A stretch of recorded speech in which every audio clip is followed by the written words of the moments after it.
Okay, our last lecture for the semester. First of all, just to remind everybody, last time we started asking the question or talking about what is the explanation or origin of the very high fidelity that DNA polymerases exhibit.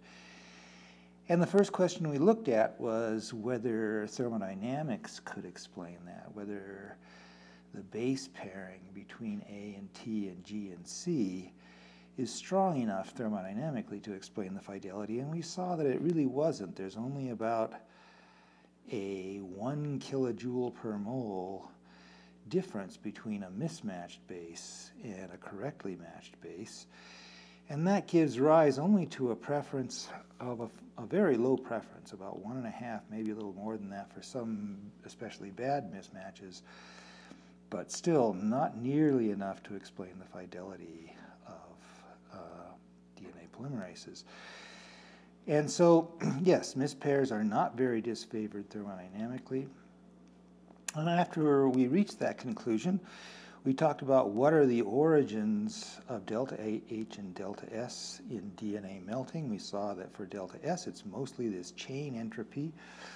All the rotations, the single bond rotations in the backbone of the DNA get frozen out or get rigid after the single-stranded DNA forms double-stranded DNA. That costs quite a bit entropically and explains most of the DNA, of the entropic changes that occur when a DNA anneals. There are other contributions. We also looked at the delta H contributions, though that's basically sticking or bonding, and that's the biggest one is stacking. The H bonding does contribute, but it's a little bit smaller. And we talked about what the stacking interaction is.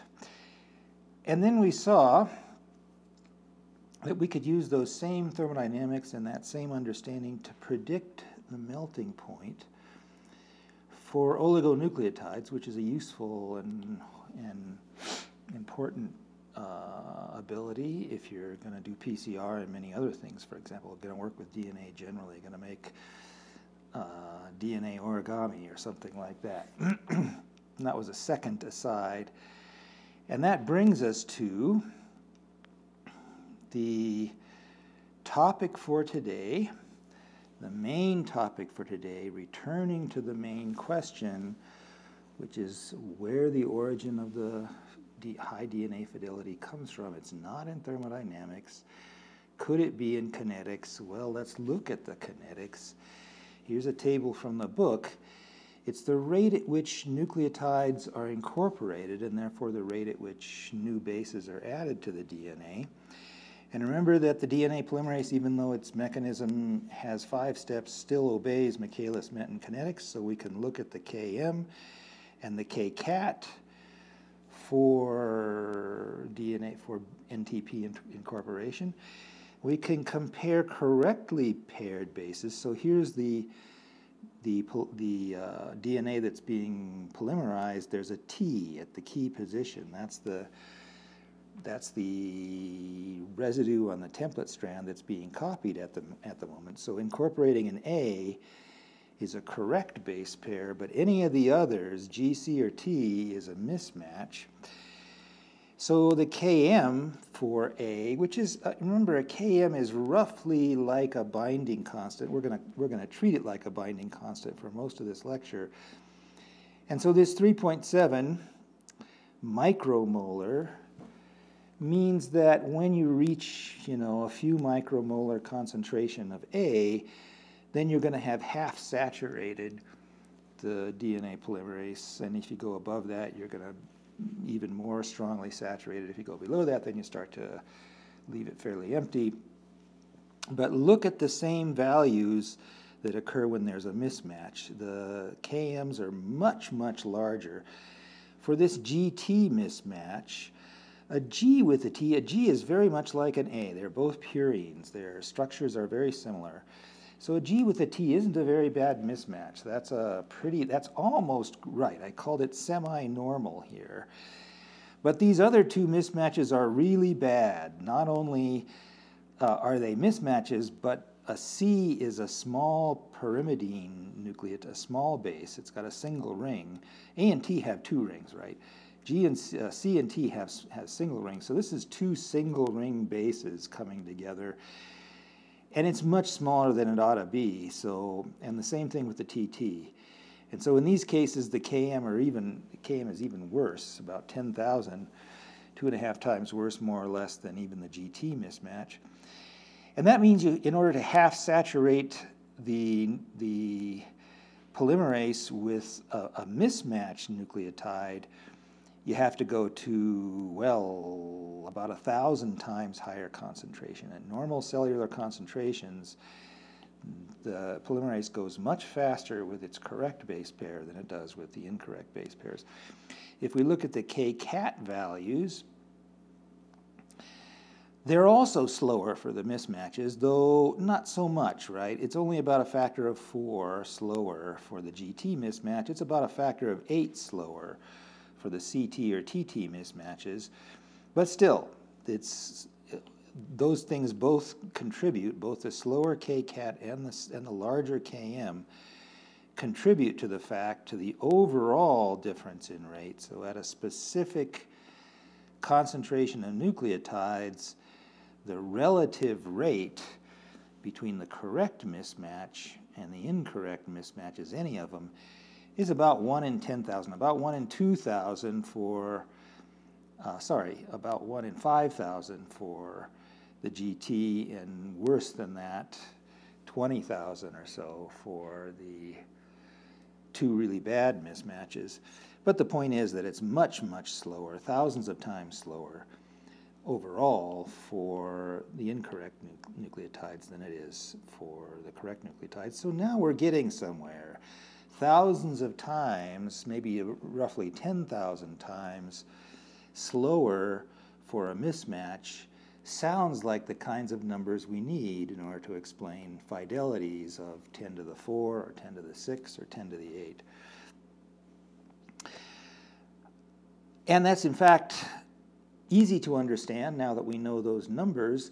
We saw earlier that if you have branched kinetics, so you've got two irreversible reactions, start with a single reactant and go to different products, then if one of them is faster than the other one, here's what we talked about in the general kinetics section, then if you wait and let the reaction go to infinity, the concentration of the fast one divided by the concentration of the slow one here, so B is fast in this case, C is slow, is the ratio of the rates.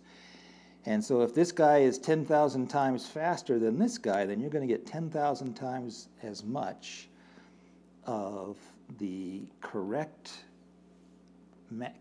matched bases than you will if it's an incorrectly matched base.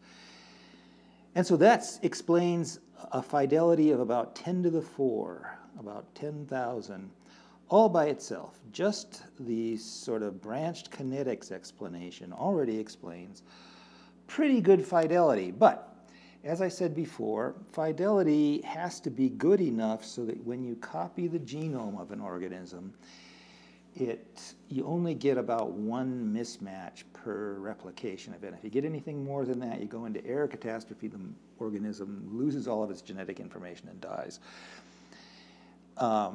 So this is good enough if your genome is of size about 10 to the 4th, 10,000 bases in your genome. How many genomes do we have? Well, even a bacterium has 4 million, 400 times more than this. And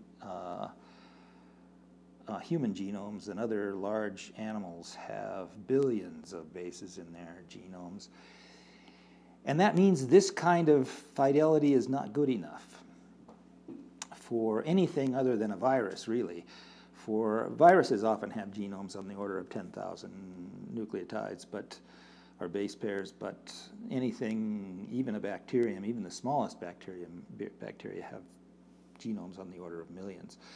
So in order to even replicate a bacterium, you need at least about 100 times better fidelity than this much will give us. So the branched kinetics is a beginning, but it's not enough to explain what we need to make even the simplest viable organism. All right, so before we go on to talk about the next part of where the fidelity comes from, which is something called proofreading, let's ask where this branched kinetics is coming from. We just saw that the Km is much higher and the Kcat is much smaller for mismatches than for correct base pairs. Where does that come from? In order to answer that, well, let's look again at the structure of the DNA polymerase, and especially of this complex that forms between the base pair, between the nucleotide and the polymerase with the DNA present.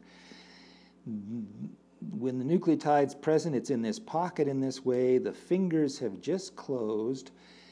Remember that for the Michaelis-Menten mechanism, Kcat is roughly the rate constant for fingers closing. And whether the fingers close and how fast they close depends on how well this base in here matches the pocket that it's sitting in. If it doesn't fit well, if it's sitting in there sideways or something, then the fingers are not going to be able to close. Likewise, the Km is roughly like a Kd for binding a nucleotide to that same pocket. And so if the bad base comes in and doesn't line up very well with the sticky patches inside the pocket or with the shape of the pocket, then the Km, the apparent Km, is going to be also, well, so the apparent Km is going to be bigger, the effective Kd is going to be bigger. And so a mismatch between the actual binding region, the shape of the binding and size of the binding region, and the patches that go with it are a good hypothesis for why we're getting a bigger Km and a bigger Kd, and therefore a much slower reaction when there's a mismatch. Yeah, so larger Km means weaker binding, and smaller Kcat means slower closing. Both of those things vastly, as we've seen, slow down the rate. Here's the actual geometry of things. So Watson-Crick here,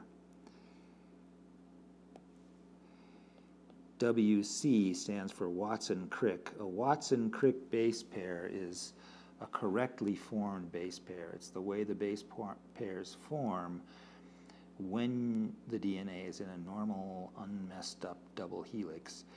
And you can see that that base pair matches, let me get the white back here, matches the shape of the pocket. All this stuff is the protein very closely.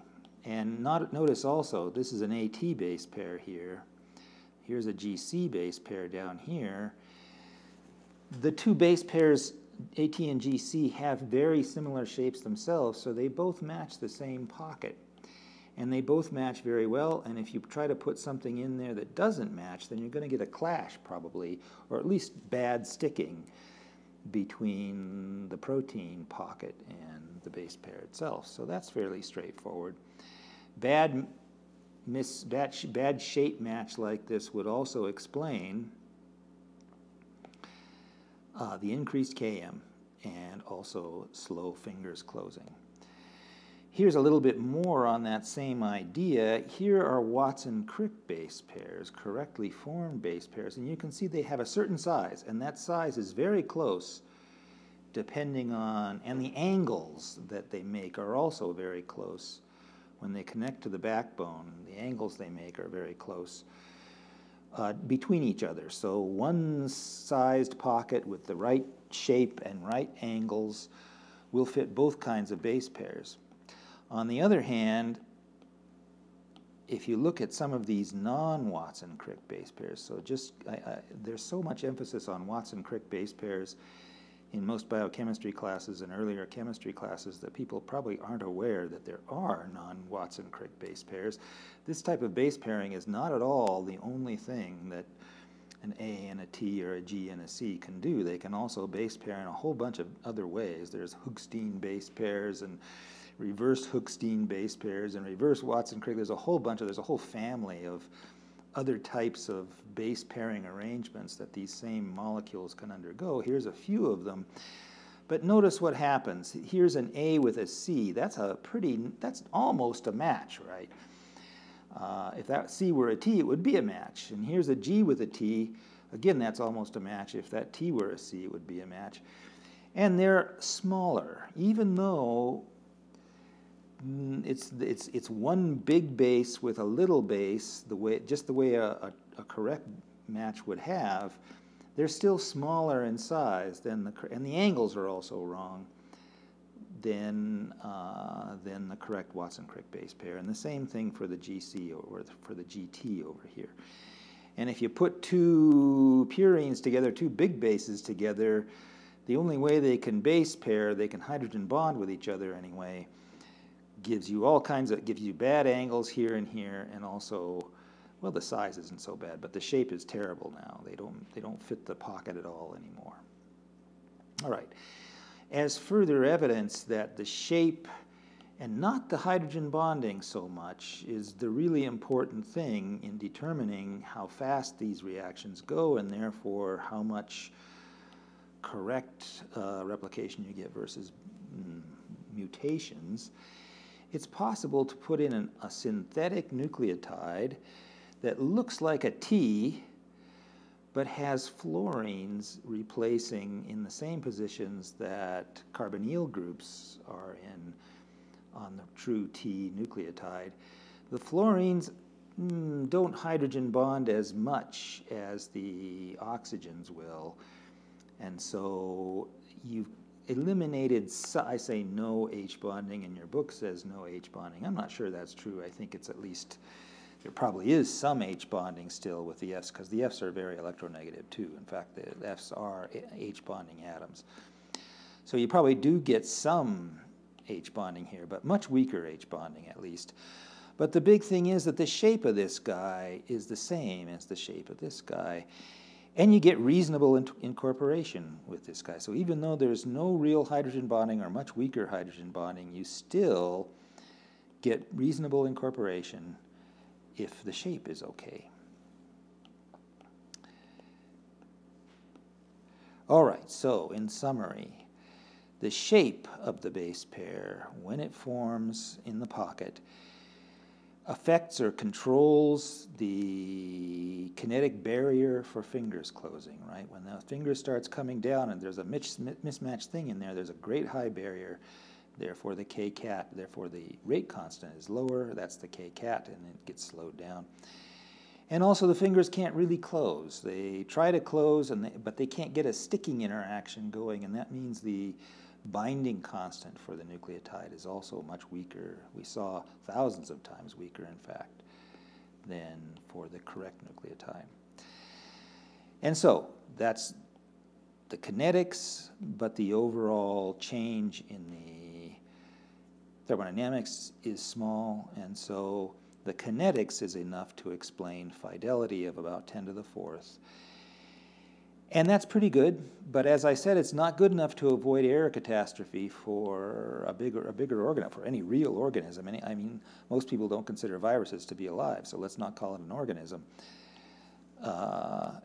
You need fidelity of 10 to the 6 or so at least, even for a bacterium to be able to replicate itself.